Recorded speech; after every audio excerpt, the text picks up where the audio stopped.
വാഴ്ത്തി വിവിധ സ്ഥലങ്ങളിൽ രാജ്യങ്ങളുമായിരുന്ന വചനം കേൾക്കുന്ന എല്ലാ പ്രിയപ്പെട്ടവർക്കും കർത്താവായ യേശുക്രിസ്തുവിന്റെ വിലയേറിയ നാമത്തിന്റെ സ്നേഹവന്ദനം. അല്പസമയത്തെ ദൈവന ചിന്തയ്ക്കായി ഒരു ദൈവവചനഭാഗം വായിക്കുന്നു. 1 പത്രോസ് ലേഖനം 4-ാം അധ്യായം എന്റെ 14-ാമത്തെ വാക്യം. ക്രിസ്തുവിന്റെ നാമഹേതുവായി നിന്ദ സഹിക്കേണ്ടി വന്നാൽ നിങ്ങൾ ഭാഗ്യവാന്മാർ, മഹത്വത്തിന്റെ ആത്മാവായി ദൈവാത്മാവ് നിങ്ങളുടെ മേൽ ആവസിക്കുന്നുവല്ലോ. പ്രൈസ്. അനുഗ്രഹിക്കപ്പെട്ട നല്ല തിരുവഴുത്തിനായി ഞാൻ ദൈവത്തെ സ്തുതിക്കുന്നു. നമ്മുടെ ചിന്തിക്കുന്ന ദൈവവചനം എന്ന് പറയുന്നത് മഹത്വത്തിന്റെ ആത്മാവായ ദൈവാത്മാവ് നിങ്ങളുടെ മേൽ ആവസിക്കുന്നുവല്ലോ എന്നുള്ളതാണ്. പ്രൈസ്. ഭൂമിയിൽ 2 വിധ ജനത്തെ നമുക്ക് കാണാൻ കഴിയും. പ്രൈസ്. അതിൽ ഒരു കൂട്ടം ആളുകൾ എന്ന് പറയുന്നത് ദുരാത്മാക്കളാൽ ശരീരത്തിൽ ദുരാത്മാക്കളാൽ ആവസിക്കപ്പെട്ടവര്. ചില ആളുകളോട് നമ്മൾ സംസാരിക്കുന്നവർ പറയും, എന്റെ പാസ്റ്ററെ മകൾക്ക് ഭയങ്കര ബന്ധനമാണ്, ഭയങ്കര ഭൂതോപദ്രവമാണ്, അവൾക്കെന്തോ ബാധ കയറിയിരിക്കുകയാണ്, അവരെന്തോ ബാധ കയറി എന്ന് പറഞ്ഞാൽ നല്ലൊരു ശതമാനം ആളുകളും അതാ പറയുന്നത്. അവിടെ ആരെ കാണിക്കേണ്ടത്, ആരെ കണ്ടൊന്ന് പ്രാർത്ഥിക്കേണ്ടത്, ഏത് ഡോക്ടറെ കാണേണ്ടത് എന്നൊക്കെയുള്ള ആകുലതകൾ നിറഞ്ഞ അനവധി ആളുകൾ നമ്മുടെ ഇടയിലുണ്ട്. എന്ന് പറഞ്ഞാൽ ദുരാത്മാക്കളാൽ നിറയപ്പെട്ട് സമാധാനമില്ലാത്ത അനവധി ആളുകൾ. പ്രൈസ്. ഒരുപക്ഷെ ഞാൻ ഈ വചനം പറയുമ്പോൾ നിങ്ങൾ ആരെങ്കിലും എന്നോട് ദുരാത്മാവ് ബാധിച്ച മക്കൾക്ക് വേണ്ടി പ്രാർത്ഥിക്കാൻ പറഞ്ഞ് പ്രാർത്ഥിച്ചവരും ഈ മെസ്സേജ് കേൾക്കുന്നുണ്ടായിരിക്കാം. പക്ഷെ നിങ്ങൾ ശ്രദ്ധിക്കേണ്ട കാര്യം, എന്തുകൊണ്ട് അങ്ങനെ സംഭവിച്ചു, എന്തുകൊണ്ട് അങ്ങനെ വന്നു, എന്തുകൊണ്ട് നിങ്ങളുടെ മക്കളെ ദുരാത്മാവ് ആവസിക്കുന്നു, അതിനുള്ള കാരണം എന്താണെന്നൊക്കെ നിങ്ങൾ തന്നെ മനസ്സിലാക്കിയാൽ പ്രൈസലോ നിങ്ങൾക്ക് അതിൽ നിന്ന് മോചനം പ്രാപിക്കാൻ കഴിയും. രക്തചയം അത് ഒന്നാമത്തെ കൂടുതൽ. രണ്ടാമത്തെ ആളുകൾ എന്ന് പറയുന്നത് അല്ലേ ക്രിസ്തുവിന്റെ നാമം നിമിത്തം, ക്രിസ്തുവിന്റെ നാമഹേതുവായി നിന്ദ സഹിക്കുന്നവർ. അവരെ കുറിച്ച് പറയുന്ന ഭാഗ്യവാന്മാരാണ്. അപ്പൊ ഈ ലോകത്തിൽ ജനിച്ച് പാപശരീരത്തിൽ ജീവിച്ചിരുന്ന ഒരു കൂട്ടം ജനം ദുരാത്മാക്കളാൽ പ്രേരിതമായിരുന്നവർ, ദുരാത്മാക്കളാൽ ആവസിച്ചിരുന്ന ഒരു കൂട്ടം ജനം. അവർ വീണ്ടെടുപ്പുകാരനായിരിക്കുന്ന കർത്താവായ യേശുക്രിസ്തുവിലൂടെ ആത്മരക്ഷ പ്രാപിച്ചു, വീണ്ടെടുപ്പ് പ്രാപിച്ചു, നിത്യജീവൻ പ്രാപിച്ചു, നിത്യരക്ഷ അവർ കരസ്ഥമാക്കി കഴിഞ്ഞപ്പോൾ നിത്യജീവനെ തന്ന വീണ്ടെടുപ്പുകാരനായിരിക്കുന്ന സർവ്വലോകത്തിന്റെ സൃഷ്ടമായിരിക്കുന്ന കർത്താവായ യേശുക്രിസ്തു മുഖാന്തരം അനവധി ആളുകൾ നിന്ദ സഹിക്കുന്നവരുണ്ട്. അതാണ് വചനം പത്രോസ് പറയുന്നത്, ക്രിസ്തുവിന്റെ നാമഹേതുവായി നിന്ദ സഹിക്കുന്നവർ ഭാഗ്യവാന്മാർ. അങ്ങനെയുള്ളവരെ കുറിച്ചാണ് പറഞ്ഞത്, മഹത്വത്തിന്റെ ആത്മാവായി ദൈവാത്മാവ് നിങ്ങളുടെ മേൽ ആവസിക്കുന്നുവല്ലോ. അപ്പൊ യേശുക്രിസ്തുവിൽ വിശ്വസിക്കുന്നവരുടെ മേൽ എന്താണുള്ളത്? മഹത്വത്തിന്റെ ആത്മാവാണ്. ലോകപ്രകാരം ജീവിക്കുന്നവരിലല്ല എന്തുള്ളത്? ദുരാത്മാക്കളാണ്. അതായത് 2 കൂട്ടം ആളുകളുണ്ട്. നിങ്ങൾ അതിൽ ആരാണ് എന്നുള്ളതാണ് നിങ്ങൾ തിരിച്ചറിയേണ്ടത്. ലോകപ്രകാരം ജീവിച്ച ദുരാത്മാക്കൾ നിങ്ങളുടെ മേൽ ആവസിക്കുന്ന വ്യക്തിയാണോ? ദുരാത്മാക്കളുടെ ബന്ധനങ്ങളാൽ ഭൂതോപദ്രവത്താൽ നീ കഴിഞ്ഞു പോവുകയാണെങ്കിൽ ഇന്ന് പകൽ ദുരാത്മാക്കളുടെ മേൽ അധികാരമുള്ള കർത്താവായ യേശുക്രിസ്തുവിന്റെ നാമം നീ ധരിക്കുന്നെങ്കിൽ, ക്രിസ്തുവിനെ നീ രക്ഷിതാവായി സ്വീകരിച്ച് അവന് വേണ്ടി നിൽക്കുവാൻ തയ്യാറാകുന്നെങ്കിൽ കർത്താവ് മഹത്വത്തിന്റെ ആത്മാവിനെ നിന്റെ മേൽ പകരും. പ്രൈസലോ. രക്തം ചെയ്യും. ഈ മഹത്വത്തിന്റെ ആത്മാവൊക്കെ നമ്മുടെ മേൽ വന്നാൽ നമ്മളങ്ങ് മഹത്വം കൊണ്ടങ്ങ് നിറയും, സന്തോഷം കൊണ്ടങ്ങ് നിറയും, ആനന്ദത്താൽ നാം തുള്ളിച്ചാടും. ഹല്ലേലൂയ. അതുകൊണ്ട് എന്നെ കേൾക്കുന്ന മാതാപിതാക്കളെ, നിങ്ങളുടെ മേൽ ആവസിക്കേണ്ടത് മഹത്വത്തിന്റെ ആത്മാവാണ്. അത് ദൈവാത്മാവാണ്, അത് പരിശുദ്ധാത്മാവാണ്. ഹല്ലേലൂയ. അപ്പം പിതാവായ ദൈവം മഹത്വത്തിന്റെ പിതാവാണ്. പിതാവായ ദൈവം മഹത്വത്തിന്റെ പിതാവാണ്. ഹല്ലേലൂയ. അബ്രഹാമിനെ ആദ്യമായി മഹത്വത്തിന്റെ ദൈവമായി പ്രത്യക്ഷപ്പെട്ട തേജോമനായ ദൈവമായിട്ടാണെന്ന് ഹല്ലേലൂയ അപ്പോസ്തല പ്രവൃത്തി ഹല്ലേലൂയ 7:2 വായിക്കുന്നുണ്ട്. പ്രൈസലോ. അവിടൊക്കെ വചനം വായിക്കുന്ന നമുക്ക് കാണാൻ കഴിയുന്നത് ഹല്ലേലൂയ അബ്രഹാമിനെ വിളിച്ച ദൈവത്തെക്കുറിച്ച് അവിടെ പറയുന്നത് അപ്പോസ്തല പ്രവൃത്തി ഹല്ലേലൂയ 7-ാം അധ്യായത്തിലേക്ക് വരുമ്പോഴാണ്. അതിന്റെ 2-ാമത്തെ വാക്യം വായിക്കും. ഇങ്ങനെ എഴുതിയിരിക്കുന്നു, സഹോദരന്മാരും പിതാക്കന്മാരുമായ പുരുഷന്മാരെ കേൾപ്പിൻ, നമ്മുടെ പിതാവായ അബ്രഹാം ഹാരാനിൽ വന്ന് പാർക്കും മുമ്പേ മെസൊപ്പൊത്താമ്യയിൽ ഇരിക്കുമ്പോൾ തന്നെ തേജോമന്നായ ദൈവം അവന് പ്രത്യക്ഷനായി. അല്ലേ? അപ്പൊ നമ്മുടെ ദൈവം ആരാണ്? തേജോമന്നായ ദൈവമാണ്. അല്ലേ? അപ്പം മഹത്വത്തിന്റെ പിതാവ് തേജോമന്നായ ദൈവം അബ്രഹാമിന്റെ മേൽ പ്രത്യക്ഷപ്പെട്ടതുപോലെ ആ തേജോമന്നായ ദൈവം നിന്റെ മേൽ വരുമ്പോൾ, ആ മഹത്വത്തിന്റെ പിതാവിൽ നീ വീണ്ടും ജന്മം പ്രാപിക്കുമ്പോൾ മഹത്വത്തിന്റെ ആത്മാവിനെ ദൈവം നിന്റെ ഉള്ളിൽ പകരും. ഹല്ലേലൂയ. അതുകൊണ്ട് തന്നെ ദൈവത്തിന് വചനം വായിക്കുമ്പോൾ കാണുന്നുണ്ട്, ആമീൻ, സ്തോത്രം, യേശു ക്രിസ്തു എപ്രകാരമുള്ളവനെന്ന് ഇന്ന് ജനം ചോദിക്കും. ഇന്ന് പല ചോദിക്കുന്നത് യേശു എങ്ങനെയുള്ളവനാണ്, യേശുവിനെ നിങ്ങൾ കണ്ടിട്ടുണ്ടോ എന്നൊക്കെ ചോദിക്കുന്ന അനവധി ആളുകളെ നമുക്ക് കാണാൻ കഴിയും. യേശുവിനെ കാണുക എന്ന് പറഞ്ഞാൽ, ഹല്ലേലൂയ, നമ്മുടെ കണ്ണുദൃഷ്ടി കൊണ്ട് നമ്മൾ എന്തോ ഒന്ന് കാണുന്നത് പോലെയല്ല. യേശുവിനെ കാണണമെങ്കിൽ ബൈബിൾ വായിക്കണം. Praise the Lord. യേശു എങ്ങനെയുള്ളവൻ എന്നുള്ളത്, ഹല്ലേലൂയ, പത്രോസ് പറഞ്ഞവൻ മഹത്വത്തിന്റെ ദൈവമാണ്, മഹത്വത്തിന്റെ ആത്മാവാണ്. അബ്രഹാമിനുള്ള ബന്ധത്തിൽ, ഹല്ലേലൂയ, സ്തോത്രം, സ്തെഫാനോസിലൂടെ പറയുമ്പോൾ കാണുന്നുണ്ട് അവൻ തേജോമന്നായ ദൈവമാണ്. എബ്രായ ലേഖനം എഴുതുമ്പോൾ പൗലോസ് പറയുന്ന ഒരു കാര്യമുണ്ട്, ഈ കർത്താവ് ആരാണെന്ന്. ഹല്ലേലൂയ. അതിനെക്കുറിച്ചാണ് എബ്രായ ലേഖനം വായിക്കുമ്പോൾ, ഹല്ലേലൂയ, നമുക്ക് കാണാൻ കഴിയുന്ന 1-ാം അധ്യായം, എബ്രായ ലേഖനം 1-ാം അധ്യായം, ഹല്ലേലൂയ, എന്റെ 3-ാമത്തെ വാക്യം വായിക്കുമ്പോൾ കാണുന്നുണ്ട്, അവൻ ദൈവ തേജസ്സിന്റെ പ്രഭയും തത്വത്തിന്റെ മുദ്രയും സകലത്തെയും തന്റെ ശക്തിയുള്ള വചനത്താൽ വഹിക്കുന്നവനും ആകൊണ്ട്, ഹല്ലേലൂയ, പാപങ്ങൾക്ക് പരിഹാരം ഉണ്ടാക്കിയ ശേഷം ഉയരത്തിൽ മഹിമയുടെ വലത്തുഭാഗത്തിരുന്നു. ഹല്ലേലൂയ. അപ്പൊ ആരാണ് നമ്മുടെ കർത്താവ്? ഹല്ലേലൂയ. അവൻ, സ്തോത്രം, തത്വത്തിന്റെ മുദ്രയാണ്. അവൻ ദൈവദർശന്റെ പ്രഭയാണ്, തത്വത്തിന്റെ മുദ്രയാണ്, സകലത്തെയും തന്റെ ശക്തിയുള്ള വചനത്താൽ ഉളവാക്കിയവനാണ്. അവൻ മഹിമയുടെ വലത്തുഭാഗത്തിരിക്കുന്നവനാണ്. ആരാണ് മഹിമ? പിതാവായ ദൈവത്തിന്റെ വലത്തുഭാഗത്തിരുന്ന് നമുക്ക് വേണ്ടി മധ്യസ്ഥ അണയ്ക്കുന്ന കർത്താവ്. ഹല്ലേലൂയ.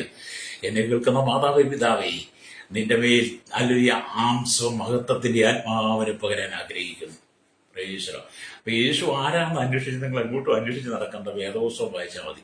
ഇത് നമുക്കറിയാം, കർത്താവായ യേശുവിനെ അന്വേഷിച്ച് മനുഷ്യൻ ലോകം മുഴുവൻ, ഉലകം മുഴുവൻ ചുറ്റി നടക്കുകയാണ്. യേശുവിനെ അന്വേഷിച്ചുള്ള യാത്ര തുടങ്ങിയിട്ട് എത്ര കാലമായി? തീർത്ഥയാത്ര, പദയാത്ര എന്ന് വേണ്ട എന്തെല്ലാം യാത്രകളാ. തീർത്ഥയാത്ര, പദയാത്ര, തീർത്ഥാടനം, മല കയറുന്നു, കുരിശ് ചുമക്കുന്നു, കുരിശ് വലിക്കുന്നു, എന്തെല്ലാമാണ് യേശുവിനെ അന്വേഷിച്ച് നടക്കുന്നത്. അവർക്കൊന്നും ഇതുവരെയും യേശുവിനെ കണ്ടെത്താൻ കഴിഞ്ഞിട്ടില്ല. അവർ പറയും ഞങ്ങൾ യേശുവിന് വേണ്ടി ത്യാഗം സഹിക്കുക എന്ന് പറയും. നമ്മൾ യേശുവിന് വേണ്ടി ത്യാഗം സഹിക്കേണ്ട പ്രിയരെ, നമുക്ക് വേണ്ടി കർത്താവ് ത്യാഗം സഹിച്ചത്. പല ആളുകളിലെ ചിന്ത എങ്ങനെയാണ്? കർത്താവിന് വേണ്ടി നമ്മൾ ക്രൂശ് ചുമക്കണം, കർത്താവിന് വേണ്ടി നമ്മൾ ത്യാഗം സഹിക്കണം എന്നൊക്കെയാണ്. എന്ന് പറഞ്ഞാൽ കർത്താവിന് വേണ്ടി ത്യാഗം സഹിക്കുക എന്ന് പറഞ്ഞാൽ ക്രിസ്തുവിന്റെ നാമഹേതുവായി നിന്ന പരിഹാസം, അപവാദങ്ങളൊക്കെ വരുമ്പോൾ അത് നല്ല കാര്യമാണ്. അത് മുഖാൻ നമ്മൾ ഭാഗ്യവാന്മാർ. അല്ലാതെ കർത്താവ് കാണും ഗത്സമനെ തൊട്ട് ഗോൽഗോഥ വരെ, ഹല്ലേലൂയ, കുരിശ് ചുമന്നതുപോലെ നമ്മൾ കുരിശ് ചുമക്കാനല്ല പറയുന്നത്. അത് ആത്മീയ കണ്ടുകൊണ്ടുകൊണ്ട് കാണും, വിശ്വാസത്താൽ ചെയ്യേണ്ടതാണ്. ഹല്ലേലൂയ. നമ്മളെന്താണ്? ദൈവ തേജസ്സിന്റെ പ്രഭയും തത്വത്തിന്റെ മുദ്രയുമായിരിക്കുന്ന ദൈവത്തെ, തേജോമന്നായ ദൈവത്തെ, മഹത്വത്തിന്റെ പിതാവായ ദൈവത്തെ, മഹിമയുടെ വലത്തുഭാഗത്തിരിക്കുന്ന, ഹല്ലേലൂയ, ആമീൻ, വെണ്മയിൽ ചുമപ്പുള്ളവൻ 10,000 അതിശ്രേഷ്ഠനായ ദൈവത്തെ നമ്മൾ ഹൃദയത്തിൽ സ്വീകരിക്കുമ്പോൾ ആ ദൈവമാണ് മഹത്വത്തിന്റെ ആത്മാവിനെ നമ്മുടെ മേൽ പകരുന്നത്. Price the Lord. മനസ്സിലായല്ലോ അല്ലേ? ഹല്ലേലൂയ. ഞാനൊക്കെ ആദ്യമൊക്കെ ചിന്തിച്ചുകൊണ്ടിരുന്നത് നിങ്ങളൊക്കെ ചിന്തിക്കുന്ന പോലെ. പക്ഷെ വേദപുസ്തകം വായിച്ചപ്പോഴാണ് അവൻ ദൈവ തേജസ്സിന്റെ പ്രഭയും തത്വത്തിന്റെ മുദ്രയാണെന്നൊക്കെ മനസ്സിലായത്. അപ്പൊ അങ്ങനെ വന്നപ്പോൾ ഞാൻ കർത്താവിന് വേണ്ടി പൂർണ്ണമായി സമർപ്പിക്കുക എന്ന് പറഞ്ഞാൽ, യേശു രൂപാന്തരമലയിൽ, ഹല്ലേലൂയ, ആമീൻ, പ്രത്യക്ഷപ്പെട്ടത് മത്തായി സുവിശേഷം 17:2 കാണുമ്പോൾ, ഹല്ലേലൂയ, ഭൂമിയിലെ ഒരു അലക്കുകാരനും അലക്കി വെളുപ്പിച്ചാൽ കഴിയാത്ത വിധത്തിൽ വെള്ള വസ്ത്രം, തൂവെള്ള വസ്ത്രം ധരിച്ച, അങ്ങനെയൊക്കെയാണ് അവിടെ പറയുന്നത്. സ്വന്തം അങ്ങനെ ശിഷ്യന്മാർക്ക് പ്രത്യക്ഷമായി പോലെ പ്രത്യക്ഷമായത്. ഹല്ലേലൂയ. നമ്മൾ യേശു ക്രിസ്തുവിന്റെ ആ സാന്നിധ്യമാണ് അനുഭവിക്കേണ്ടത്. രക്തം ചെയ്യും. ഹല്ലേലൂയ. ഇന്നത്തെ കാലഘട്ടത്തിൽ ക്രൈസ്തവ വിശ്വാസത്തിനകത്ത് നിൽക്കുന്ന ശ്രോതാവി, ഞാൻ ചോദിക്കട്ടെ, ഇന്നുവരെ ഈ ദൈവ തേജസ്സിന്റെ പ്രഭയും തത്വത്തിന്റെ മുദ്രയുമായിരിക്കുന്ന മറുരൂപമലയിൽ ശിഷ്യന്മാർക്ക് പ്രത്യക്ഷമായ യേശുവിന്റെ ആ സാന്നിധ്യം നിനക്ക് അനുഭവിക്കാൻ കഴിഞ്ഞിട്ടുണ്ടോ? അതും ഇന്നും നീ ഉലകം ചുറ്റി യേശുവിനെ കാണാൻ നടക്കുകയാണോ? അങ്ങനെ നടന്നാൽ കർത്താവ് വന്നാലും നിനക്ക് കർത്താവിനെ കാണാൻ കഴിയത്തില്ല. കർത്താവ് വരുമ്പോൾ അവരോട് കൂടെ എടുക്കണമെങ്കിൽ അല്ലേലിയ ഈ മഹത്വത്തിന്റെ ആത്മാവ് നിങ്ങളുടെ മേൽ വസിക്കണം. ദുരാത്മാവിൽ നിന്ന്, ഭൂതാത്മാവിൽ നിന്ന്, ദുർഭൂത ബന്ധനങ്ങളിൽ നിന്ന്, പൈശാചി ശക്തിയിൽ നിന്ന്, സാത്താന്റെ കയ്യിൽ നിന്ന് പലതിനെയും ആവാഹിച്ച് നിന്റെ മേൽ ആവസിച്ചുകൊണ്ടിരിക്കുന്ന നിന്റെ മേൽ ആവാഹിച്ചിരിക്കുന്ന ദുരാത്മാവിന്റെ കയ്യിൽ നിന്ന് നീ പുറത്തു വരണം. രക്തം ചെയ്യും, ഹല്ലേലൂയ, രക്തം ചെയ്യും. അങ്ങനെ വന്നാൽ നിനക്ക് ജീവിതത്തിൽ ഒരു ലക്ഷ്യമുണ്ടാകും കേട്ടോ. ഒരു അനുഗ്രഹം ദൈവം നിനക്ക് തരുവാൻ ആഗ്രഹിക്കുക. ഹല്ലേലൂയ. ഈ ലോകത്തിൽ വെച്ച് ഏറ്റവും വലിയ അനുഗ്രഹം എന്ന് പറയുന്നത്, ഹല്ലേലൂയ, പല അനുഗ്രഹങ്ങളെ കുറിച്ച് പലപ്പോഴും പറയാറുണ്ട്. എന്നാൽ ഇന്ന് പറയുന്ന അനുഗ്രഹം എന്ന് പറയുന്നത് ഈ ലോകത്തിൽ വെച്ച് ഏറ്റവും വളരെ വിലയുള്ള പ്രധാനപ്പെട്ട ഒരു അനുഗ്രഹമാണ്. ക്രിസ്തുവിന്റെ നാമഹേതുവായി നിന്ന സഹിക്കുമ്പോൾ നമ്മുടെ മേലെ മഹത്വത്തിന്റെ ആത്മാവിനെ ലഭ്യമാകുമെന്ന് പറയുന്നത്. അപ്പൊ ഈ ലോകത്തിലെ ഏറ്റവും വലിയ ഭാഗ്യം എന്താണ്? മഹത്വത്തിന്റെ ആത്മാവ് നമ്മുടെ മേൽ ആവസിക്കുന്നു എന്നുള്ളതാണ്. അല്ലേ? മഹത്വത്തിന്റെ ആത്മാവ് നിന്റെ മേൽ ആവസിക്കുന്നു എന്നുള്ളൊരു ബോധ്യം നിനക്കുണ്ടെങ്കിൽ, അല്ലേരിയ, ഈ ലോകത്തിൽ നീ ഒരിക്കലും പരാജയപ്പെട്ടു പോകുകയില്ല. ലോകം ഒന്നടങ്ങ് വിളകി വന്നാലും, അല്ലേരിയ, നീ ഭയപ്പെടേണ്ട കാര്യമില്ല. സ്തോത്രം, അല്ലേരിയ. പണ്ടൊരാളിങ്ങനെ പറഞ്ഞതിന്റെ ഓർമ്മയിൽ കിടക്കുന്നുണ്ട്, എവറസ്റ്റ് കൊടുമുടി ഇങ്ങോട്ട് ഇടിഞ്ഞു വന്നാലും ഞാൻ ഓടിപ്പോകത്തില്ല. എന്തുകൊണ്ടാ? ഞാൻ ഉടുത്തിരിക്കുന്ന കൈലിമുണ്ടഴിച്ചൊരു ചുമാട് കെട്ടി ഞാൻ എന്റെ തലയിൽ വെച്ച എവറസ്റ്റിനെ താങ്ങി നിർത്തുമെന്ന് പറഞ്ഞത് ആരോ പറഞ്ഞ് എന്റെ ചെവിയിൽ കിടപ്പുണ്ട്. കണ്ട, എവറസ്റ്റ് കൊടുമുടി ഇടിഞ്ഞു വന്നാലും പുള്ളി ഓടത്തില്ലെന്ന്. അല്ലെങ്കിൽ അത്ര ധൈര്യം ചങ്കൂറ്റമാ. അത് ഒരു ചുമ്മാടി ചുരുട്ടി തല ചുമക്കാൻ ഉപയോഗിക്കും, ചുമ്മാടി ചുരുട്ടി തലയിൽ വെക്കുന്നവരെ അതെ താങ്ങി നിർത്തുമെന്ന്. അതൊരു ധൈര്യമല്ലേ? എന്ന് പറഞ്ഞതുപോലെ എന്നെ കേൾക്കുന്ന പ്രിയ മാതാവേ, പിതാവേ, ഈ മഹത്വത്തിന്റെ ആത്മാവ് നിന്റെ മേൽ വന്നാൽ, ഈ മഹത്വത്തിന്റെ ആത്മാവ് നിന്റെ മേൽ അല്ലെങ്കിൽ ആവസിച്ചാൽ, ചെങ്കടൽ നിന്റെ മുമ്പിലുണ്ടെങ്കിൽ അത് മാറിത്തരും. ചെങ്കടൽ നിനക്ക് മുമ്പിൽ വഴി മാറും. ഹല്ലേലൂയ. മിസ്രൈമിൽ നിന്നും പുറപ്പെട്ടു വന്ന ഇസ്രായേലത്തെ ഹല്ലേലൂയ നടത്തുന്ന മോശ, സ്തോത്രം. അപ്പം ചെങ്കടൽ കരയിൽ വന്നപ്പോൾ ഇസ്രായേലം പതറി, ഭയപ്പെട്ടു. മുമ്പിൽ ചെങ്കടൽ എങ്ങനെ കടക്കും? പുറകോട്ട് തിരിഞ്ഞു നോക്കിയപ്പോൾ 600ഓളം ഇരുമ്പ് രഥങ്ങൾ, കുതിരക്കുളമ്പടി നാദത്തോടുകൂടി ഇരുമ്പ് രഥങ്ങൾ, ഇരുമ്പ് ചക്രങ്ങൾ ഉരുണ്ടുവരുന്ന വലിയ ശബ്ദം. ഹല്ലേലൂയ. ഇസ്രായേലത്തിന്റെ കാതുകൾ അടപ്പിച്ചപ്പോൾ അവർ ഭയപ്പെട്ടുപോയി. ഹല്ലേലൂയ. അവർ ഭയപ്പെട്ട് മോശയ്ക്ക് നേരെ പിറുപിറുത്തു. ഹല്ലേലൂയ. എന്നാൽ മഹത്വത്തിന്റെ ആത്മാവ് വസിക്കുന്ന മോശയോട് ദൈവം പറഞ്ഞു, മോശേ, നിന്റെ കയ്യിൽ എന്താണ് ഇരിക്കുന്നത്? ആ വടിയെടുത്ത് നീ ചെങ്കടലിനെ നീട്ട്. ഹല്ലേലൂയ. ആ വടിയെടുത്ത് ചെങ്കടലിനെ നീട്ടിക്കഴിഞ്ഞപ്പോൾ യഹോവയായ ദൈവം ഒരു കിഴക്കൻ കാറ്റടിച്ച് അടിപ്പിച്ചു. അത് മുഖാന്തരം ആ വലിയ ചെങ്കടൽ രണ്ടായിട്ട് പിരിഞ്ഞ് മിസ്രൈമിൽ നിന്നും പുറപ്പെട്ടു വന്ന ഹല്ലേലൂയ സകല ജനങ്ങളും ചെങ്കടൽ കടന്നു. എന്താ? മഹത്വത്തിന്റെ ആത്മാവ് ഉള്ള മോശ തന്റെ കയ്യിലെ വടിയെടുത്ത് നീട്ടിയപ്പോൾ ചെങ്കടലിൽ ഭാഗിച്ചെങ്കിൽ, ഇന്ന് പകൽ എന്നെ കേൾക്കുന്ന മാതാവി, പിതാവേ, ഈ മഹത്വത്തിന്റെ ആത്മാവ് നിന്റെ മേലുണ്ടെങ്കിൽ ഈ എവറസ്റ്റ് ഇടിഞ്ഞു ഇങ്ങോട്ട് വീണാലും, ഹല്ലേലൂയ, ചെങ്കടൽ നിന്നാലും, യോർദാൻ നിന്നെ മുക്കുമെന്ന് പറഞ്ഞാലും, മെരിഹോ മതില് പോലെ ചിലത് ഉയർന്നാലും, തിരമാല പോലെ പ്രഷർ നിന്റെ മേൽ വന്നാലും നീ ഭയപ്പെട്ടു പോകത്തില്ല. കാരണം മഹത്വത്തിന്റെ ആത്മാവ് നിന്റെ മേൽ വസിക്കുന്നു. രക്തം ചെയ്യും. Price the Lord. അപ്പൊ ഈ മഹത്വത്തിന്റെ ആത്മാവ് നിങ്ങളുടെ മേലുണ്ടോ? രക്തം ചെയ്യും. നിങ്ങളുടെ മേൽ മഹത്വത്തിന്റെ ആത്മാവ് ഉണ്ടെങ്കിൽ നിങ്ങൾ തളർന്നു പോകത്തില്ല, ക്ഷീണിച്ചു പോകത്തില്ല. യഹോവയെ കാത്തിരിക്കുന്നവർ ശക്തിയെ പുതുക്കുവർ, കഴുകന്മാരെ പോലെ ചിറകടിച്ചുയരും. Price the Lord. എന്തുകൊണ്ടാ? മഹത്വത്തിന്റെ ആത്മാവ് നമ്മുടെ ഉള്ളത് കൊണ്ടാ. അപ്പൊ ഇവിടെ നമ്മൾ ദൈവത്തിന്റെ വചനം വായിക്കുമ്പോൾ യേശു രൂപാന്തരമരിയിൽ തന്റെ ദൈവ തേജസ്സിനെ തെരഞ്ഞെടുക്കപ്പെട്ട ശിഷ്യന്മാരുടെ മുമ്പിൽ കാണിച്ചു കൊടുത്തു. അപ്പോസ്തലനായിരിക്കുന്ന യോഹന്നാൻ ഹല്ലേലൂയ എഴുതിയിരിക്കുന്നു, വചനം ജഡമായി തീർന്നു, കൃപയും സത്യവും നിറഞ്ഞവരായി നമ്മുടെ ഇടയിൽ പാർത്തു. ഹല്ലേലൂയ.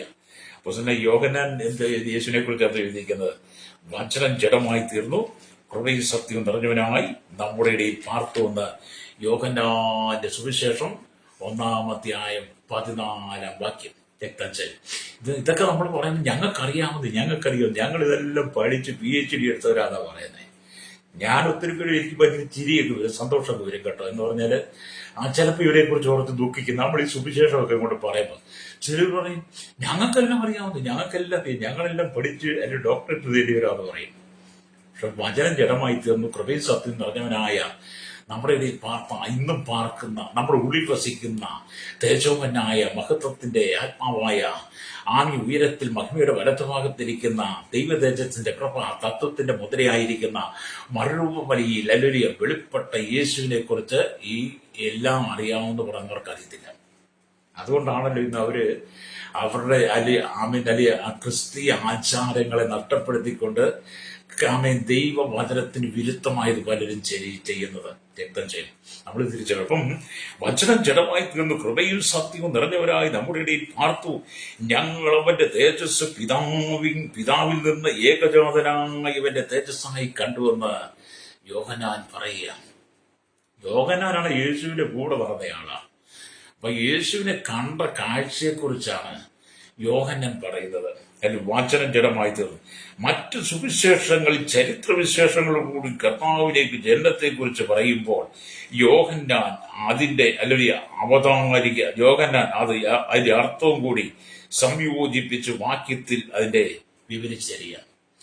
മത്തായിലും മർക്കോസിലും ലൂക്കോസിലും യേശുവിന്റെ ജനനത്തെക്കുറിച്ച് പറയുമ്പോൾ യോഹന്നാൻ അതിന്റെ അടിസ്ഥാനപരമായ കാര്യം പറയുക. വചനം ജഡം ധരിച്ചു എന്നത് നമുക്ക് മനസ്സിലാക്കാൻ ബുദ്ധിമുട്ടാണ്. ഹല്ലേലൂയ എന്ന് പറഞ്ഞ 1 തിമോഥെയോസിന്റെ 3:16 അവൻ ജഡത്തിൽ വെളിപ്പെട്ടു, അത് ഒരു മർമ്മമാണെന്ന് പൗലോസ് പറയുക. അപ്പൊ ജഡത്തിൽ വെളിപ്പെട്ട കർത്താവ് നിന്നിൽ വെളിപ്പെടുക എന്നുള്ളതാണ്. ഞാൻ ചില നാളുകൾക്ക് മുമ്പ് മെസ്സേജ് പറഞ്ഞിരുന്നു, ജഡത്തിൽ വെളിപ്പെട്ട കർത്താവ് നിന്റെ ഉള്ളിൽ വെളിപ്പെടണം. ഈശ്വരോ, ഇപ്പം ജഡത്തിൽ വെളിപ്പെട്ട കർത്താവ് നമ്മുടെ ഉള്ളിൽ വെളിപ്പെടാതെ നമ്മൾ എവിടേക്കോ മാറി എന്തോ ദുരാത്മാവിനാൽ ആവസിക്കപ്പെട്ട് നമ്മൾ സുബോധം നഷ്ടപ്പെട്ടു. രക്തം ചെയ്യും. എന്റെ പകലിനെ കേൾക്കുന്ന മാതാപിതാക്കളെ, മടങ്ങി വന്നേ. അല്ലേലിയോ, മഹത്വത്തിന്റെ ആത്മാവിനെ ഒന്ന് ധരിച്ചു നോക്കിയാട്ട്, അതിനുവേണ്ടി നിങ്ങളെ ഒന്ന് വിട്ടുകൊടുത്താട്ട് നിന്റെ ജീവിതത്തിലെ പ്രതിസന്ധികളെ നിനക്ക് തരണം ചെയ്യുവാൻ കഴിയും. പ്രിയരോ, ഇന്ന് പലർക്കും ജീവിതത്തിലെ പ്രതിസന്ധികളെ തരണം ചെയ്യുവാൻ കഴിയുന്നില്ല, അതിനെ ജയിക്കാൻ കഴിയുന്നില്ല. നന്മയുടെ വാതിലുകൾ മുമ്പിൽ ദൈവം തുറന്നു വെച്ചിട്ടും പ്രാപിക്കാൻ കഴിയാതെ എന്നും സങ്കടത്തിന്റെ കണ്ണുനീരിന്റെ നിലയില. അവർക്കെന്നും സങ്കടക്കടല. എന്നാൽ വീണ്ടെടുക്കപ്പെട്ട ദൈവത്തിന്റെ ജനത്തോട് ചോദിച്ചു നോക്ക്, ഞങ്ങളുടെ മേൽ മഹത്വത്തിന്റെ ആത്മാവ് ആവസിക്കുന്നത് കൊണ്ട് ഞങ്ങളുടെ സങ്കടക്കടലിനെ മാറ്റി, കണ്ണുനീർ കടലിനെ മാറ്റി ഞങ്ങളെ ദൈവം സന്തോഷോടിപ്പിച്ചിരിക്കുക. രക്തം ചെയ്യും. അതെ, ദൈവം നിന്നെ കൈവിട്ട് കളയാൻ ആഗ്രഹിക്കുന്നില്ല, ദൈവം നിന്നെ ഉപേക്ഷിക്കാൻ ആഗ്രഹിക്കുന്നില്ല, ദൈവം നിന്നെ അനാഥനായി വിടാൻ ആഗ്രഹിക്കുന്നില്ല. ദൈവം നിന്നോട് ചേർന്ന് നടക്കാൻ ആഗ്രഹിക്കുക. ദൈവം നിന്റെ കുടുംബത്തിൽ വസിക്കാൻ ആഗ്രഹിക്കുന്നു. ദൈവം നിന്റെ തലമുറയിൽ വസിപ്പാൻ ആഗ്രഹിക്കുന്നു. നിന്റെ അപ്പനും അമ്മയിലും നിന്റെ ഭാര്യയിലും ഭർത്താവിലും ദൈവം വസിപ്പാൻ ആഗ്രഹിക്കുന്നു. അല്ലേലൂയ. നിന്റെ ശരീരമാകുന്ന കൂടാരത്തെ അല്ലേലൂയ നീ കർത്താവിന് വീണ്ടും ഏൽപ്പിച്ചു കൊടുക്കുന്നെങ്കിൽ രക്തം ചെയ്യും. ഇന്ന് മകൾ ഈ മഹത്വത്തിന്റെ ആത്മാവിനെ യേശുവിന്റെ മേൽ പകരും. നിന്റെ കണ്ണുനീർ കടലിനെ മാറ്റിയിട്ട്, സങ്കടക്കടലിനെ മാറ്റിയിട്ട്, ഹൃദയത്തിന്റെ ദുഃഖത്തെ മാറ്റിയിട്ട് അവൻ നിന്നെ സ്തോത്രം സമാധാനത്തിലേക്ക് നടത്തുന്ന ദൈവമാണ്. ഹല്ലേലൂയ. കരഞ്ഞ് മനസ്സുമായി കണ്ണുനീരുമായി എത്ര കാലമായി ഇങ്ങനെ പോന്നേ, എത്ര കാലമായി ഇങ്ങനെ കണ്ണുനീര് തൂകുന്നേ. അതിന് ശാശ്വതമായ പരിഹാരം നൽകുവാൻ യേശു ആഗ്രഹിക്കുന്ന ഈ പ്രഭാതത്തിൽ വചനം കേട്ടുകൊണ്ടിരിക്കുന്ന മാതാവേ, പിതാവേ, സഹോദര, കരഞ്ഞ് നീ മടുത്തില്ലേ, തളർന്നില്ലേ, എഴുന്നേൽപ്പാൻ കഴിയാത്ത വിധത്തിൽ നീ തളർന്നു പോയില്ലേ, തല താഴ്ത്തിയില്ലേ പല സ്ഥലത്തും. ഹല്ലേലൂയ. ഉയരുവാൻ കഴിയാതെ മരണം മതിയെന്ന് ആഗ്രഹിച്ചിരിക്കുന്ന ജീവിതങ്ങളോട് പരിശുദ്ധാത്മാവ് പറയുന്നത്, നീ മരണത്തിന് നിന്നെ ഏൽപ്പിച്ചു കൊടുത്ത് നീ സാത്താന്റെ ശക്തി ദുരാത്മാവ് നിന്റെ മേൽ ആവസിക്കാതെ ഹല്ലേലൂയ കർത്താവിനെ ഏൽപ്പിച്ചു കൊടുക്ക്. നിന്റെ പർവ്വത സമാനമായ വിഷയങ്ങളെ അവൻ മാറ്റിത്തരും. അല്ലേലിയ. ഈ മനുഷ്യന് എന്ത് ചെയ്യും? ജീവിതത്തിൽ പരാജയങ്ങൾ വരുമ്പോൾ, തളരുമ്പോൾ, അല്ലേലിയ, എന്താ ചെയ്യാൻ പോകുന്നത്? ആത്മഹത്യ ചെയ്യാൻ ഒരുങ്ങുക. അല്ലേലിയ.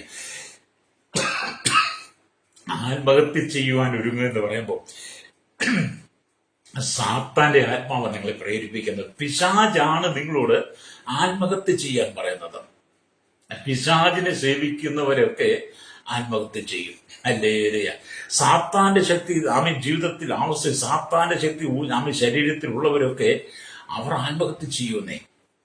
ആത്മഹത്യ പ്രേരണ, ആത്മഹത്യയുടെ ആസക്തിയോടെ ഉണ്ടായിരിക്കും. എന്ത് വന്നാലും പറയും, ഞാനിപ്പം ചാകും കേട്ടോ, ഞാനിപ്പം ചാകും, ഞാനിനി ജീവിക്കുന്ന, ഞാനിപ്പോ ചാകും എന്ന് പറഞ്ഞ് വെല്ലുവിളിക്കുന്ന അനവധി ആളുകൾ ദൈവസഭയ്ക്കകത്തുണ്ട്. അപ്പോൾ നിങ്ങൾ ചിന്തിച്ചോണം, അങ്ങനെ ആരെങ്കിലും പറയുന്നുണ്ടെങ്കിൽ ആ വ്യക്തി വീണ്ടെടുക്കപ്പെട്ടിട്ടില്ല, വീണ്ടെടുപ്പ് പ്രാപിച്ചിട്ടില്ല, മഹത്വത്തിന്റെ ആത്മാവ് വ്യക്തിയുടെ മേലില്ല. ഞാനിപ്പോൾ ചാകും എന്ന് പറയുന്ന വ്യക്തിയുടെ മേൽ വ്യാപരിക്കുന്ന സാത്താനാണ്.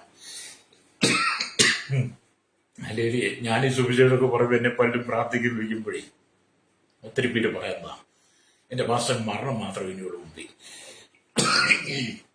മരണം മാത്രമേ ഇനി മുമ്പിലുള്ളൂ, ഇനി മുമ്പോട്ട് പോകാൻ പറ്റത്തില്ല. ദൈവം എന്തെങ്കിലും ഒരു പരിപാടി കാണിച്ചും ഒരു പ്രവർത്തി വെളിപ്പെടുത്തിയില്ലെങ്കിൽ മുൻപോട്ട് പോകാൻ പറ്റത്തില്ല. അങ്ങനെയല്ല പ്രിയരെ സ്നേഹിക്കേണ്ടത്, അങ്ങനെയല്ല പറയേണ്ടത്, അങ്ങനെയല്ല നിങ്ങൾ അല്ലെങ്കിൽ യേശുവിനെ സ്നേഹിക്കേണ്ടത്.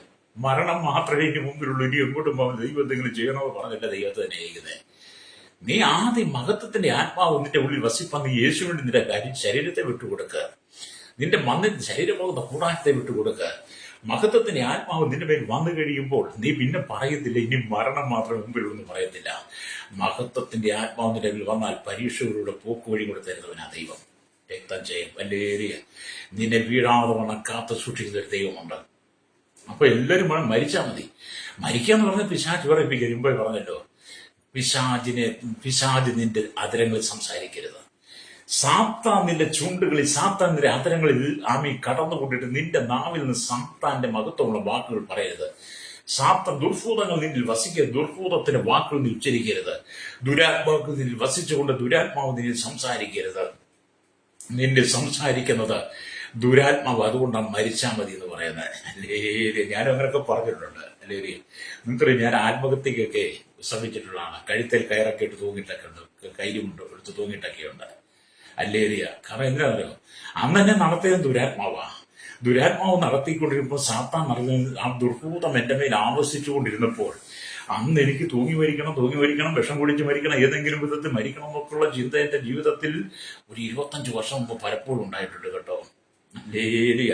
എന്നാൽ എന്നെ സാത്താന് വിട്ടുകൊടുക്കാതെ, ദുർഭൂതങ്ങൾക്ക് വിട്ടുകൊടുക്കാതെ, ദുർമന്ത്രവാദ സേവകൾക്ക് വിട്ടുകൊടുക്കാതെ, ആമെല്ലിയ സാത്താന്റെ തന്ത്രങ്ങളിൽ ഞാൻ വീണു പോകാതിരിക്കാൻ വേണ്ടി കർത്താവിനെ വിളിച്ച് വേർതിരിച്ചിട്ട് ആമേ ക്രിസ്തുവിന്റെ നാമം എന്റെ മേൽ പകർന്നു. അല്ലേരി, അത് മുഖാന്തരം ഞാൻ നിന്നയൊക്കെ സഹിക്കും, ഭാഗ്യവാനാണ് എന്ന് പറഞ്ഞെന്നെ ബലപ്പെടുത്തിയിട്ട് പറഞ്ഞു, അതൊക്കെ നീ കണ്ട് ഭയപ്പെടേണ്ട, മഹത്വത്തിന്റെ ആത്മാവിനെ ഞാൻ നിനക്ക് തരാൻ പോവുകയാണെന്ന് പറഞ്ഞ് കർത്താവ് മഹത്വത്തിന്റെ ആത്മാവിനെ എന്നെ വിളി തന്നപ്പോഴേ ഞാൻ വളരെ സന്തോഷവാനാണ്. അല്ലേ, ഇപ്പോഴും ഞാൻ സന്തോഷിക്കുന്നതിന്റെ കാരണം എന്തറിയോ? മഹത്വത്തിന്റെ ആത്മാവിന്റെ മേലുള്ളത് കൊണ്ടാണ്. നിങ്ങൾക്ക് എന്നോടൊപ്പം ചേർന്ന് സന്തോഷിക്കാൻ കഴിയുമോ? കാരാഗ്രഹത്തിൽ പൗലോസ് കിടക്കട്ടെ, ഫിലിപ്പി കാരാഗ്രഹത്തിൽ കിടക്കുകയാണ്. ഫിലിപ്പി കാരാഗ്രഹത്തിൽ കിടക്കുന്ന സമയത്ത് ഒരുപാട് പീഡയിലൂടെ കടന്നുപോയി, പ്രതിസന്ധിയിലൂടെ കടന്നുപോയി, പ്രശ്നങ്ങളെ അഭിമുഖീകരിച്ചു.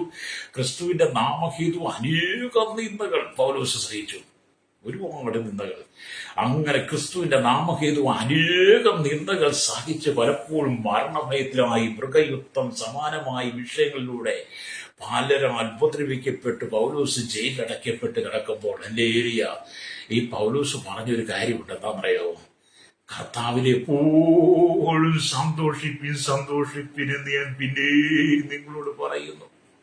ലേഖനം 4:4 വായിച്ചാൽ കാണാൻ കഴിക്കട്ടോ. എത്രമാത്രം നിന്നയുടെ സങ്കടത്തിലൂടെ പ്രതിസന്ധിയുടെ കടന്നു പോകുന്ന സമയത്ത് ഈ ഭക്തൻ പറയുക, കർത്താവിനെപ്പോഴും സന്തോഷിപ്പിക്കുന്ന. എന്താ അങ്ങനെ പറഞ്ഞെന്നറിയാമോ? മഹത്വത്തിന്റെ ആത്മാവ് പൗലോസിന്റെ മേൽ ഉള്ളത് കൊണ്ട്, മഹത്വത്തിന്റെ ആത്മാവ് തന്റെ മേൽ ആവസിച്ചിരിക്കുന്നതുകൊണ്ട് പൗലോസിന് ദുഃഖിക്കേണ്ടി വരുന്നില്ല, സങ്കടപ്പെടേണ്ടി വരുന്നില്ല. സങ്കടക്കടനെ കടലിലെ സന്തോഷത്തിന്റെ അനുഭവത്തിലേക്ക് പൗലോസിനെ കൊണ്ടുവന്നിട്ട് പൗലോസിനെ കർത്താവിൽ എപ്പോഴും സന്തോഷിപ്പിക്കുന്ന അതൊരു സന്തോഷത്തിന്റെ കടലായി മാറി. ഇപ്പൊ സങ്കടക്കടൽ മാറി, കണ്ണുനീർ കടൽ മാറി. ഇപ്പൊ എന്താ പൗലോസ്? സന്തോഷത്തിന്റെ കടൽ ഇരച്ചിക്കുന്നത് പോലെ പൗലോസിന് ഒരു സന്തോഷം ഇരച്ചു കയറുക. കിടക്കുന്നവിടെ ജയിലില്ല. അതെ, എന്നെ കേൾക്കുന്ന മാതാവേ, പിതാവേ, നീ കടന്നു പോകുന്ന ബന്ധനമുണ്ടല്ലോ. എന്നെ കേൾക്കുന്ന യുവാക്കന്മാരോട് പറയട്ടെ, ജീവിതം തകർന്ന് നിരാശയുടെ വക്കിലൂടെയാണോ നീ കടന്നു പോകുന്നത്? കടക്കടിയിലാണോ? ഒരു ജോലി നേടി വിദേശത്ത് കടന്നുപോയി വേണ്ട വിധത്തിൽ ജോലി കിട്ടാതെ ഭാരപ്പെടുന്ന വ്യക്തിയാണോ? ജീവിതം തകർന്നോ? വളരാരണത്തിൽ കഷ്ടം സഹിക്കുന്ന വ്യക്തിയാണോ? ദൈവത്തിന്റെ ആത്മാവിനോട് പറയുന്ന ചില ദൂതം ഹല്ലേലൂയ, നിന്റെ സങ്കടക്കടലെ മാറ്റി സന്തോഷത്തിന്റെ കടലാക്കി മാറ്റുവാൻ ദൈവത്തിന് കഴിയും. പൗലോസിനെ പോലെ നീ ദൈവത്തിൽ വിശ്വസിക്ക്. മഹത്വത്തിന്റെ ആത്മാവിന്റെ മേൽ വസിപ്പാൻ നീ ഇടം കൊടുക്ക. ഹല്ലേലൂയ. രക്തം ചെയ്യാം. കഴിഞ്ഞ പകലില്ലേ ഞാൻ ഒരാളുമായിട്ട് ഇങ്ങനെ സംസാരിച്ചുകൊണ്ടിരിക്കുക കേട്ടോ. സുവിചേതം പറയുമ്പോൾ ആ വ്യക്തി ഞാനുമായിട്ട് ഒരുപാട് പേരുടെ സങ്കടങ്ങളാണ് പറഞ്ഞേ, ഒരുപാട് പേര് സഹിക്കുന്ന കഷ്ടങ്ങളെ കുറിച്ച്, വേദനകളെ കുറിച്ചാണ് പറയുന്നത്. അങ്ങനെ പറഞ്ഞ് വിദേശത്ത് ജോലി ചെയ്യുന്ന ചിലരുടെ കാര്യങ്ങൾ സംസാരിച്ചു. അപ്പൊ ആ കൂട്ടത്തിൽ പറഞ്ഞു നമ്മുടെ ഇന്ത്യയിൽ നിന്ന് കേരളത്തിൽ നിന്ന് അനവധി ആളുകൾ ലക്ഷക്കണക്കിന് രൂപ മുടക്കി വിസയൊക്കെ വാങ്ങി വിദേശത്ത് ജോലിക്ക് പോവുകയാണ്. വിദേശത്ത് ജോലിക്ക് ചെയ്യുന്ന അവിടെ ഏതെങ്കിലും അല്ലെങ്കിൽ ആ സ്പോൺസറിൽ അകപ്പെടും. ആ സ്പോൺസർ എന്തെങ്കിലും ജോലിക്കുന്ന അദ്ദേഹത്തെ എവിടെയെങ്കിലും വിജനമായ മരുഭൂമിയിൽ കൂട്ടം ആടുകളെ മേയ്ക്കുന്ന കൂട്ടമായിട്ടുള്ള ആടുകളുടെ കൂട്ടത്തിൽ കൊണ്ട് ഈ മനുഷ്യനെ ആകും. അല്ലേ, അവർക്ക് വസ്ത്രമില്ല, ഭക്ഷണമില്ല, വേണ്ടത്ര സൗകര്യങ്ങളൊന്നുമില്ല. ആടുകളെ മേയ്ക്കുന്ന ആടുകളുടെ ഭക്ഷണം, ആടുകൾ കിടക്കുന്നതിൽ എവിടെയെങ്കിലും കിടക്കുന്ന ഷെഡിൽ, അതിനുള്ള ഷെഡുണ്ട്. ആ ഷെഡിൽ അങ്ങനെ നാടും വീട്ടുകാരുമായിട്ട് യാതൊരു ബന്ധവുമില്ല. നാട്ടിൽ കടന്നൊരു സാലറി കിട്ടാതെ, അപ്പനെയും അമ്മയും മക്കളും ഭാര്യയും വിളിക്കാൻ കഴിയാതെ ഒരു ഭ്രാന്തനെ പോലെ മരുഭൂമിയിൽ അലിയ പാണ്ടക്കെട്ടം ചുമന്നുകൊണ്ട് ആടിനെ വേയിക്കുന്ന അനവധി ആളുകളെ കുറിച്ച് ഞാൻ സംസാരിച്ചു. ഞാനത് ഒരുപാട് കേട്ടിട്ടുണ്ട് കേട്ടോ. അതെ, എന്നെ കേൾക്കുന്ന മാതാവേ, പിതാവേ, ഒരു പക്ഷേ നീ വചനം കേൾക്കുമ്പോൾ വീടിന് പുലർത്താൻ വേണ്ടി, കുടുംബത്തെ പുലർത്താൻ വേണ്ടി, കുടുംബം നന്നാക്കാൻ വേണ്ടി എല്ലാം മുടിച്ച് നീ വിദേശത്ത് കടന്നുപോയി വിജനമായ മരുഭൂമിയിൽ കാടുകളില് ആടുകളെ വേച്ച് നിനക്ക് യാതൊരു ബന്ധവുമില്ലാതെ മനസ്സ് തകർന്നവനാണോ നീ? മനസ്സ് തകർന്നവളാണോ? ഇന്ന് പകൽ പരിശുദ്ധാത്മാവ് പറയുകയാണ്, ആ സാഹചര്യത്തിൽ ഈ മഹത്വത്തിന്റെ ആത്മാവ് വസിപ്പം നീ ഒന്ന് വിട്ടുകൊടുക്കുന്നെങ്കിൽ നിന്നെ അതിന് വിടിവിക്കുവാൻ ദൈവത്തിന് കഴിയും. രക്തം ചെയ്യും. വിശ്വസിക്ക്, കരമടിച്ച് ദൈവത്തെ സ്തുതിച്ചാട്ട്. ഹല്ലേലൂയ. ഇന്ന് പകൽ ദൈവാത്മാവ് പറയട്ടെ, ചൂടി നഷ്ടപ്പെട്ട അനുഭവമാണോ? ഹല്ലേലൂയ. കടക്കെണിയിലാണോ നീ കടന്നു പോകുന്നത്? ഹല്ലേലൂയ. സ്തോത്രം. ജീവിതം മുമ്പോട്ട് കൊണ്ടുപോകാൻ കഴിയാതെ, രണ്ടറ്റം കൂട്ടിമുട്ടിക്കാൻ കഴിയാതെ നീ കടനീരിന്റെ നടുവിലാണെങ്കിൽ അതിനെ മാറ്റിത്തരാൻ ദൈവം ആഗ്രഹിക്കുക. ഈ മഹത്വത്തിന്റെ ആത്മാവ് നിങ്ങളുടെ മേൽ വാരണം കേട്ടോ. ഹല്ലേലൂയ. അപ്പൊ ഇവിടെ ദൈവത്തിന്റെ വചനം പറയുന്ന മഹത്വത്തിന്റെ ആത്മാവായി ദൈവത്തിന് ഒരു ലക്ഷ്യമുണ്ടെന്നേ. മഹത്വത്തിന്റെ ആത്മാവായിരിക്കുന്ന ദൈവത്തിന് നിങ്ങളെക്കുറിച്ച് ലക്ഷ്യമുണ്ട്. ഹല്ലേലൂയ. നിങ്ങളെ ക്രിസ്തുവിനുമായി കളങ്കമറ്റ മണവാട്ടിയാക്കി മാറ്റണമെന്ന് കർത്താവ് ആഗ്രഹിക്കുക. ഹല്ലേലൂയ. മഹത്വത്തിന്റെ ആത്മാവിന്റെ ലക്ഷ്യം എന്താണ്? നിങ്ങളെ കളങ്കമറ്റ മണവാട്ടിയായി, കർത്താവിന്റെ മണവാട്ടിയാക്കി മാറ്റുവാൻ യേശു ആഗ്രഹിക്കുന്നു. ഹല്ലേലൂയ. രണ്ടാമത് മൂടുപടം നീങ്ങിയ മുഖത്ത് കർത്താവിന്റെ തേജസ്സിനെ കണ്ണാടി പോലെ പ്രതിബിംബിക്കുന്നവരായി നാം എല്ലാവരും ആത്മാവാകുന്ന കർത്താവിന്റെ ദാനമായി തേജസ് പ്രാപിച്ച അതേ പ്രതിമയായി രൂപാന്തരപ്പെടണമെന്ന് കർത്താവ് ആഗ്രഹിക്കുന്നു. ഹല്ലേലൂയ. 2 കൊരിന്ത്യർ ലേഖനം 3-ാം അധ്യായം 18-ാമത്തെ വാക്യം വായിക്കുമ്പോൾ അതവിടെ രേഖപ്പെടുത്തി വെച്ചിട്ടുണ്ട്. ഹല്ലേലൂയ.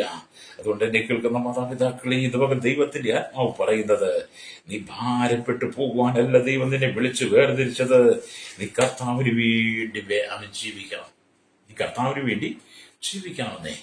നമ്മൾ ഈ ആർക്കാനും വേണ്ടി ഓർക്കാനിക്കുന്നതൊക്കെ പണ്ട് പഴമക്കാർ പറയലേ, അങ്ങനെയല്ല നമ്മുടെ ജീവിതം കേട്ടോ. നമ്മൾ നമുക്ക് വേണ്ടി ജീവിക്കണം. നീ നിനക്ക് വേണ്ടി ജീവിക്കണം. നിന്റെ കുടുംബത്തിന് വേണ്ടി, നിന്റെ മക്കൾക്ക് വേണ്ടി, നിന്റെ ഭർത്താവിന്റെ ഭാര്യയ്ക്ക് വേണ്ടി, നിന്റെ മാതാപിതാക്കൾക്ക് വേണ്ടി ജീവിക്കണം. വല്ലവർക്കും വേണ്ടിയല്ല ജീവിക്കേണ്ടത്. ഹല്ലേലൂയ.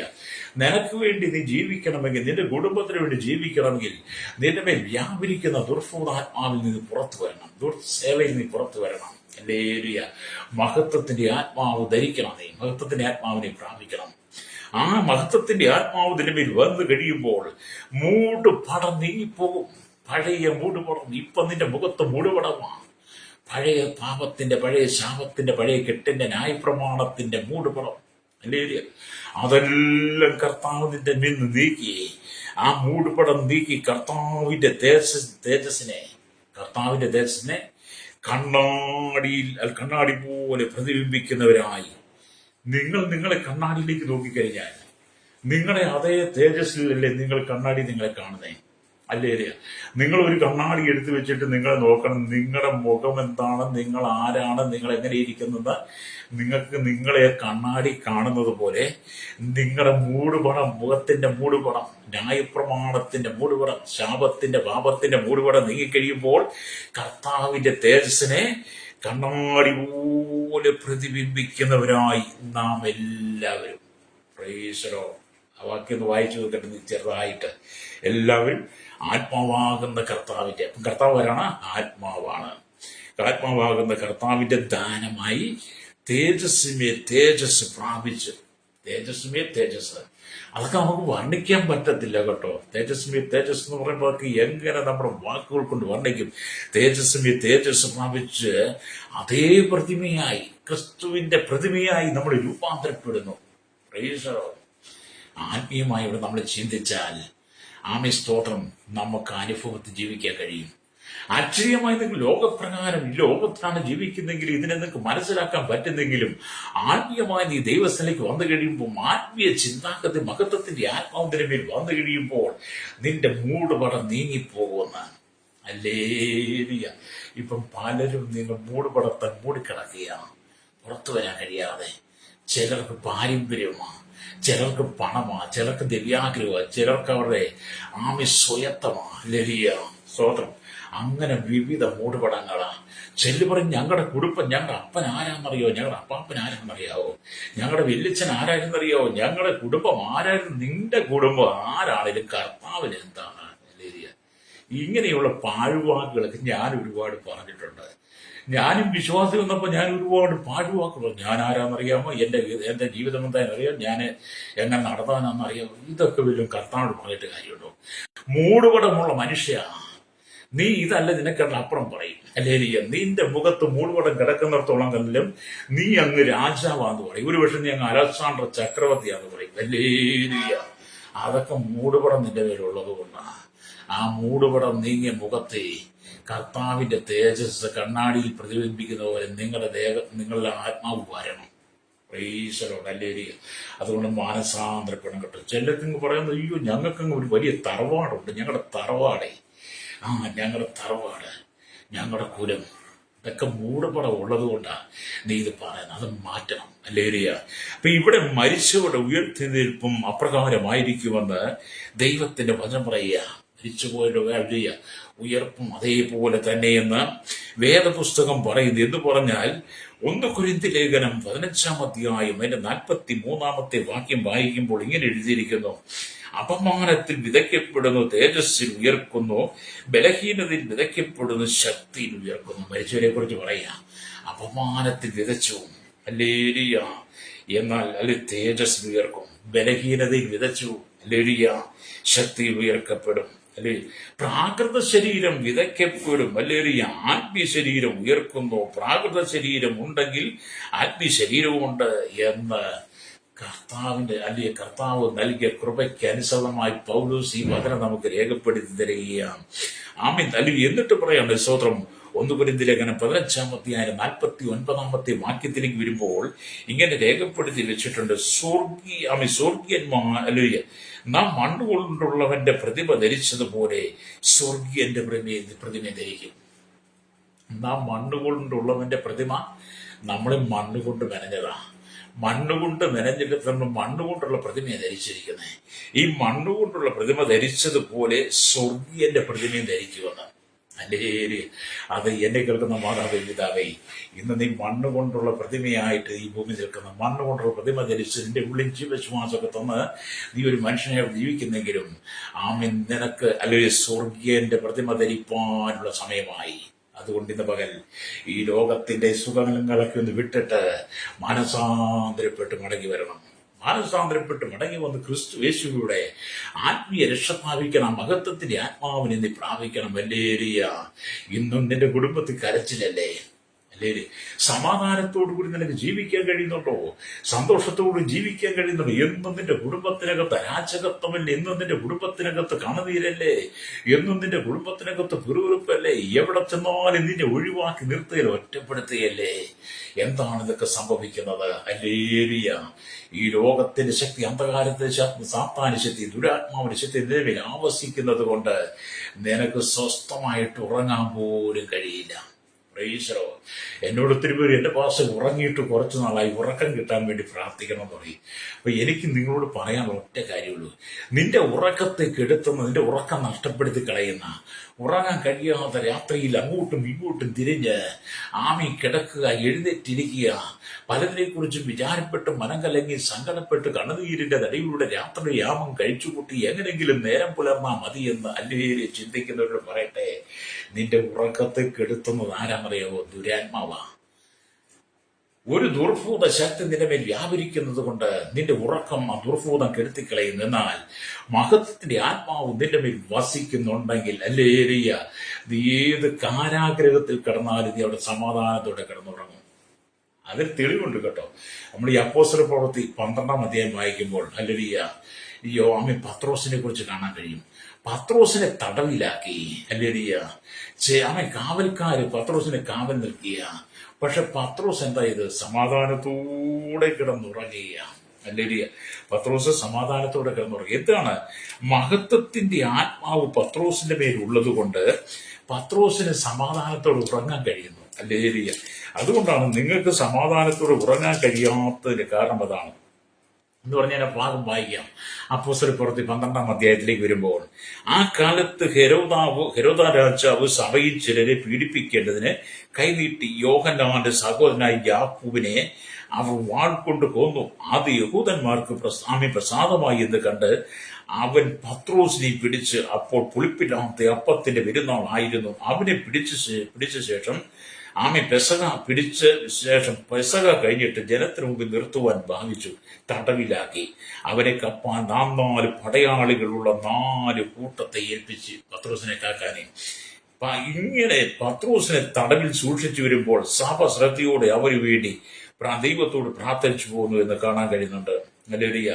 അങ്ങനെ താഴോട്ട് വായിച്ചു വരുമ്പോൾ പ്രാർത്ഥിച്ചു പോകുന്നു. അല്ലെങ്കിൽ ഹെരോദാവ് അവനെ ജനത്തിന്റെ മുമ്പിൽ നിർത്തുവാൻ ഭാവിച്ചതിന്റെ തലേ രാത്രിയിൽ പത്രോസ് 2 ചങ്ങലയാൽ ബന്ധിക്കപ്പെട്ടവനായി 2 പടയാളികളെ നടുവിൽ ഉറങ്ങുകയായിരുന്നു. പത്രോസ് അവിടെ കാരാഗ്രഹത്തിലാണ്, ഉറക്കമാണ് എന്ന് പറഞ്ഞ കാരാഗ്രഹത്തിൽ ഉറക്കമാണ്. നേരം വെളുത്താൽ പത്രോസിനെ കൊല്ലും. ഹല്ലേലൂയ!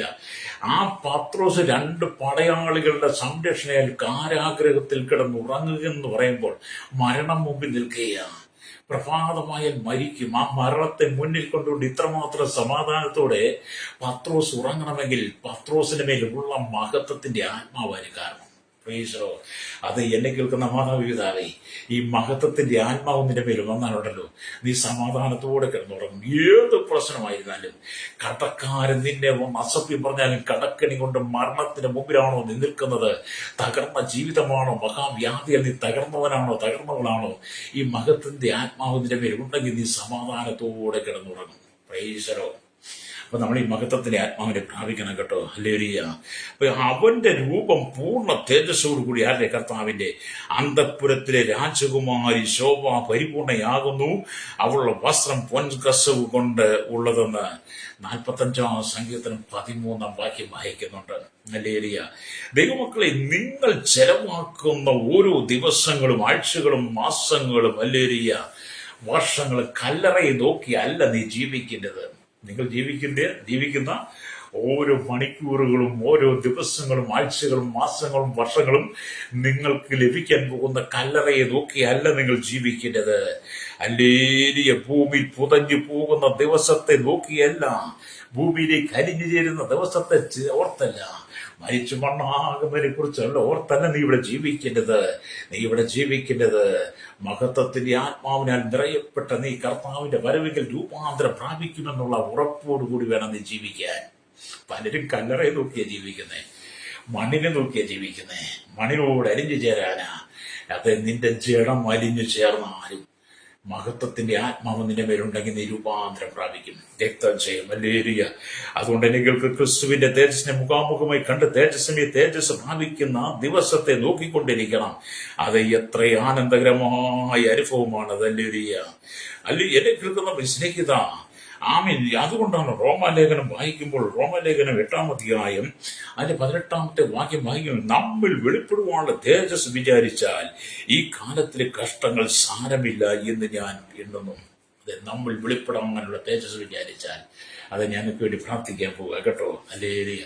നമ്മൾ വെളിപ്പെടുന്ന തേജസ് വായിച്ച വചനത്തിലേക്ക് വരട്ടെ. ഹല്ലേലൂയ. 1 പത്രോസിലേഖനം 4-ാം അധ്യായം. ഹല്ലേലൂയ.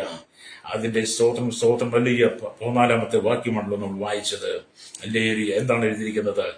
ആമി ക്രിസ്തുവിന്റെ നാമഹേതുവായി നിന്ന സഹിക്കേണ്ടി വന്നാൽ നിങ്ങൾ ഭാഗ്യവാന്മാർ. മഹത്വത്തിന്റെ ആത്മാവായ ദൈവാത്മാവ് നിങ്ങളുടെ മേൽ ആവസിക്കുന്നുവല്ലോ. അപ്പം മഹത്വത്തിന്റെ ആത്മാവായിരിക്കുന്ന ദൈവാത്മാവ് നിങ്ങളുടെ മേൽ ആവസിക്കാൻ വേണ്ടിയിട്ട് ഇന്ന് പകൽ ഏൽപ്പിച്ചു കൊടുക്കാൻ കഴിയുമോ? നിന്റെ സകല പ്രശ്നങ്ങളും മാറും, നിന്റെ എല്ലാ കടതിരും മാറും, എല്ലാ ദുഃഖങ്ങളും മാറും. നിന്റെ ജീവിതത്തിനകത്ത് ഒരു പുതിയ അനുഭവത്തെ ദൈവം തരാൻ ആഗ്രഹിക്കുക. കണ്ണുകളടച്ചാട്ട്. പരിശുദ്ധ ഞങ്ങളുടെ നല്ല ദൈവമേശ്വർക്ക് പിതാവേ, അനുഗ്രഹിക്കപ്പെട്ട നല്ല സമയത്തിനായി ഈ വചനം കേട്ടുകൊണ്ടിരുന്ന കേരളത്തിൽ, ഭാരതത്തിൽ, ലോക രാജ്യങ്ങൾ 800 കോടിയിലധികം ജനം, തലമുറകൾ എണ്ണത്തിൽപ്പെടാത്തവർ. ഹല്ലേലൂയ. കർത്താവിനെ ഓർത്ത് പ്രാർത്ഥി. ശൈശവത്തിൽ, ബാല്യത്തിൽ, കൗമാരത്തിൽ, യൗവനത്തിൽ, വാർദ്ധക്യത്തിൽ, അനുഭവത്തിൽ, അസന, യാചക, ഓർപ്പന, ജുബിൽ തടവറയിലായി രാഷ്ട്രധരന്മാരെ, എല്ലാ കർത്താവ് ഭരണാധിപന്മാരെ, എല്ലാ ന്യായത്തിന്മാരും, എല്ലാ ക്രമസമാധാന പാലകരെയും, അതിർത്തികൾ കാക്കുന്നവരെയും കർത്താവ് സ്തോത്രം, എല്ലാ ഗ്രാമവാസികളെ, എല്ലാ കർത്താവ് സ്തോത്രം, നാമി ഗോത്ര വിഭാഗങ്ങളെയും അല്ലി സ്തോത്രം, ദ്വീപവാസികളെ, ആദിവാസി ട്രൈബൽ മേഖലയായിരിക്കുന്ന എല്ലാ ജനത്തെയും, കണ്ണുനീരിന്റെ, സങ്കടത്തിന്റെ, ദുഃഖത്തിന്റെ അലിയ ആമി കാമയ്ക്ക് കണ്ണുനീരിന്റെ അടിയിലൂടെ കടക്കടിയിലൂടെ കടന്നു പോകുന്ന ആമി വിവിധ വ്യാധിയാൽ കടന്നു പോകുന്ന, വിവിധ ദുർസേനകളാൽ, ദുർമന്ത്രവാദ ശക്തിയാൽ തകർന്നിരിക്കുന്ന അനവധി കുടുംബങ്ങളിൽ കർത്താവ് ഇന്ന് പകൽ മഹത്വത്തിന്റെ ആത്മാവായിരുന്ന ക്രിസ്തുവിന്റെ സാന്നിധ്യം വെളിപ്പെടേണ്ടനായി ഞങ്ങൾ പ്രാർത്ഥിക്കുന്ന. പ്രഭാതമായാൽ എന്ത് ചെയ്യുമെന്നോർത്ത് ഭാരപ്പെടുന്ന, വിദേശത്ത് കഷ്ടം സഹിക്കുന്നവരുണ്ട്, നൊമ്പരപ്പെടുന്ന ഘനാഗ്രഹത്തിൽ കിടക്കുന്നവരുണ്ട്. അതിന്റെ നടുവിലും കർത്താവ് പത്രോസ് സമാധാനത്തോട് ഇറങ്ങിയപ്പോൾ ഈ മഹത്വത്തിന്റെ ആത്മാവിനെ കൊടുത്ത് കർത്താവ് ജനത്തെ നിറയ്ക്കണം. വിവിധമായി ശാരീരികമായ രോഗത്താൽ, മഹാവ്യാധിയിൽ കടന്നുപോകുന്ന വേദന കൊണ്ട് പുളയുന്ന അനവധി ആളുകൾ ഞങ്ങളവരേക്ക് ഓർക്കുന്നു. മദ്യത്തിനും മയക്കും ലഹരിക്കും അടിപ്പെട്ട് കിടക്കുന്നവർ, തീവ്രവാദ ഭീകര വർഗീയത്തിൽ അകപ്പെട്ട് രക്തദാഹികളായിരിക്കുന്ന ഈ കൂട്ടം, ഈ ജനത്തിനായി ഞങ്ങൾ പ്രാർത്ഥിക്കുന്ന കർത്താവ് സ്തോത്രം. അല്ലെങ്കിൽ മഹത്വത്തിന്റെ ആത്മാവിനെ പ്രാപിച്ചുകൊണ്ട് ജനം സന്തോഷത്തോടെ ജീവിപ്പാടയാകണമേ. അതുപോലെ വീണ്ടെടുക്കപ്പെട്ട ദൈവമക്കൾക്കായി ക്രിസ്തുവിന്റെ നാമഹേതുവായി കഷ്ടം സഹിക്കുന്നവർ, അവർക്ക് വേണ്ടി ഞങ്ങൾ പ്രാർത്ഥിക്കുന്നു. കർത്താവിനെ അനുഗ്രഹിക്കണമേ. അവർ കടന്നുപോകുന്ന പ്രതികൂലത്തിന് നിലയിൽ മഹത്വത്തിന്റെ ആത്മാവിനെ അറിയപ്പെട്ട് ദൈവജനത്തെ സൂക്ഷിക്കണം, ദൈവസഭയെ സൂക്ഷിക്കണമേ. സകല മഹത്വം എടുക്കണം യേശുവിന്റെ നാമത്തിൽ തന്നെ. ആമേൻ, ആമേൻ, ആമേൻ.